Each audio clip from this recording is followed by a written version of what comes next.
আজ গেছিলাম বুদবুদ বাজার বসের সাথে পেঁয়াজ বীজ কিনতে। তো এখানে বস বলতে বুঝতে পারছো কাকে বলছি? হ্যাঁ, আমার আব্বাকে। কারণ আমাদের পাড়ার ছেলেরা নিজের নিজের আব্বাকে বস বলেই ডাকে। তো গাইজ এটা হলো আমাদের রোহনবাড়ি গাইজ, দেখতে পাচ্ছ। তো ব্যাপারটা হচ্ছে এখানে আমি লাগাবো পেঁয়াজ।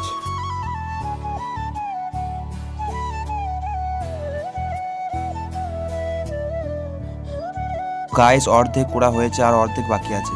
আব্বা এখানে অনেকগুলো লঙ্কা গাছ লাগিয়েছে আর ওই সাইডে লাগিয়েছে অনেকগুলো বেগুন গাছ, আরও সাইডে আছে গাছ। তো গাইজ রেডি হয়ে বেরিয়ে পড়লাম। রেডি হয়ে বেরিয়ে পড়লাম কারণ আজকে আর পেঁয়াজ লাগাবো না, কাল লাগাবো। The next day.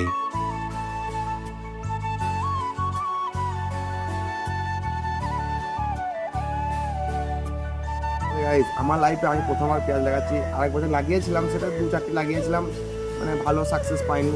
ঠিক আছে, তো গাইজ এবারে দেখি ভালোভাবে লাগিয়েছি, চাপান দিয়েছি, সবই মানে ঠিকঠাক করেছি। এরপর আল্লাহ রহমতে যেন ভালো পেঁয়াজ হয় আশা করি এটাই।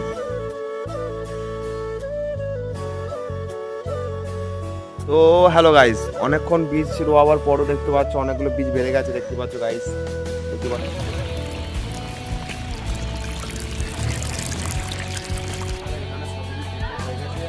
পানিটাও কমপ্লিট।